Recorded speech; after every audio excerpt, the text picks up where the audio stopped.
हुजूर, ऐसा लगता है कि शैतान बड़ी इन्फ्लुएंसिंग चीज है। पूरे मुआशरे की तरफ नजर दौड़ाएं, हर तरफ शैतानी काम डेरे डाले नजर आते हैं। कुफर है, बेहयाई है, फहाशी है, रसूमात है, गुनाह मुख्तलिफ रूप धार धार के हमारे सामने आता है। और इस कदर हम इस गुनाहों के जाल में ट्रैप हो चुके हैं कि यूं महसूस होता है कि अगर हम गुनाह को छोड़ेंगे तो ये सब कुछ जो हमारे इर्द गिर्द है, कारोबार, दोस्त यार, और कुछ केसेस में तो घर बार भी छूट जाएगा। तो अब इस तरह दरवेश बन के तो रहा नहीं जा सकता। सोसाइटी में इतना मॉडर्न काम हो गया है, everything is on your screen, everything is in your pocket, everything is in front of you. तो कोई आसान सी टिप हुजूर बताइए कि जिंदगी भी बसर हो जाए और इस्लामी अंदाज से बसर हो जाए और घर बार भी ना छोड़े। देखिए, शैतानी काम नहीं करे तो बंदा दरवेशी बन जाए, ऐसी बात तो बात यकीनन नहीं है। अब ये मुहक्किकीन होते हैं जो रिसर्च के अंदर बड़े डूब जाते हैं ना, महीनों बाद औक़ात बरसों खलवतों में रहकर वो काम करते हैं, या जो दियानतदारी के साथ अपनी सही जो उनकी जॉब है उसे वो पूरा करते हैं। मिसाल के तौर पे प्रोफेसर है, प्रोफेसर का काम दियानतदारी से पढ़ाना और जो पढ़ाना है उसकी अच्छी तैयारी करना। ठीक।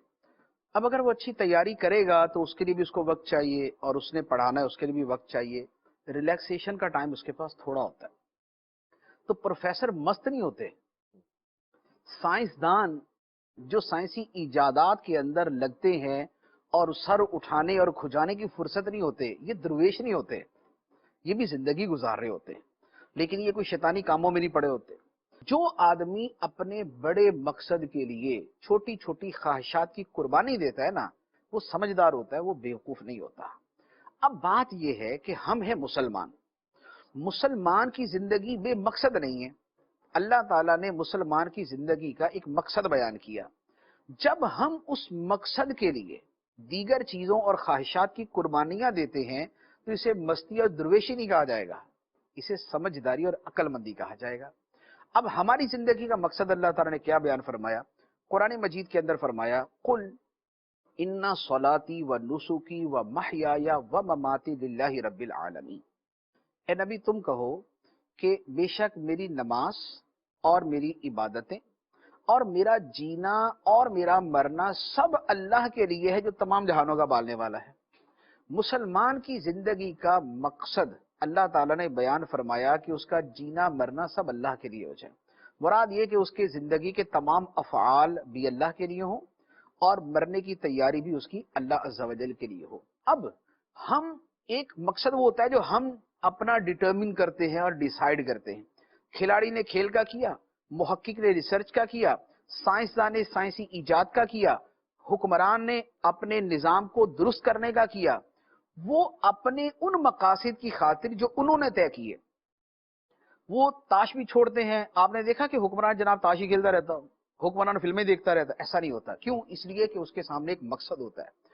अपने मकसद के लिए अगर हुक्मरान अपनी ख्वाहिशात की कुर्बानी दे सकता है, अगर साइंसदान कुर्बानी दे सकता है, अगर रिसर्च स्कॉलर कुर्बानी दे सकता है, अगर खिलाड़ी कुर्बानी दे सकता है, अगर तालिब इल्म कुर्बानी दे सकता है। तालिब इल्म रात को ड्रिंक नहीं करता कि सुबह क्लास जाना ड्रिंक कर लो, रात 4 बजे तक फिल्में नहीं देखता, ताश नहीं खेलता, वो बेहयाई वाले काम नहीं करता। क्यों? इसलिए कि उसको अगले दिन की क्लास का पता होता है। तो जब वो अपने मकसद के लिए कुर्बानी देता है, और उसे कहा जाता है समझदारी, और ये वो मकासद जो उसने तय किए, तो वो मकसद के जो खुदा ने हमारे लिए तय किया, जो अल्लाह ताला ने हमें बताया, वो मकसद कतई तौर पे दुनिया की हर मखलूक के मकसद से बढ़कर है कि वो खुदा ने मुकर्रर किया हुआ।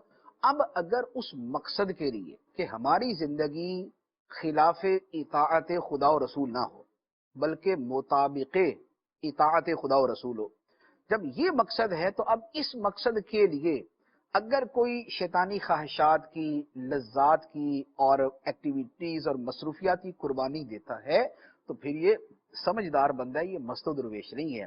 फर्क वहां पर आता है कि जब आप किसी शय को मकसद बनाते हैं और नहीं बनाते।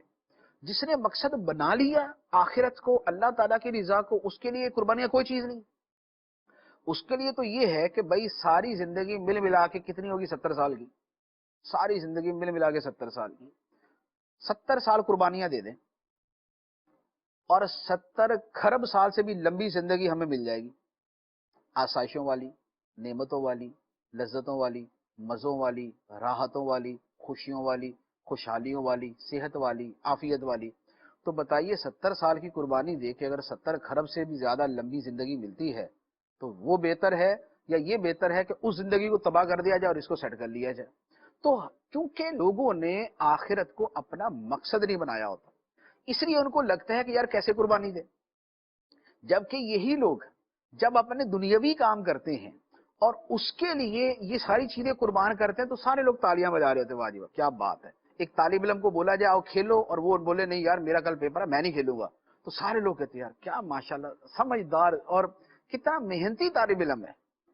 ایک سائنسدان ایسا ہی کرے تھے کہ یار کتنا یار اپنے ڈیڈیکیٹڈ ہے اپنے اپنے کام کے ساتھ، ورک کے ساتھ۔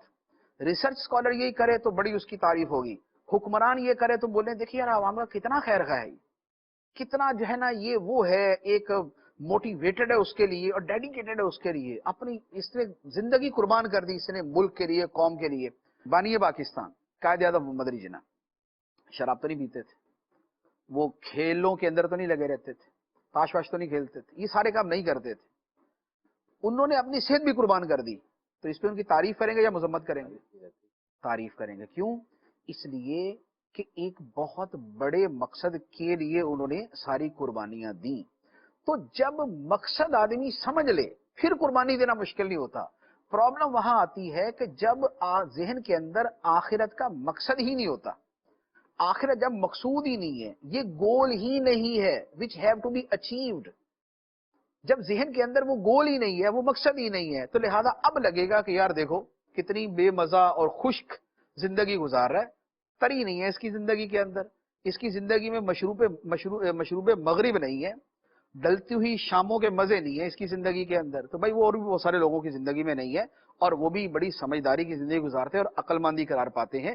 اسی طریقے سے جو آخرت کے لیے اور آخرت کی لذتوں اور راحتوں اور ابدی زندگی کے لیے دنیا کی ان چیزوں کی قربانی دیتا ہے، وہ سمجھدار ہے، وہ عقل مند ہے، وہ بڑے مقصد کے لیے چھوٹی چھوٹی خواہشوں کو قربان کر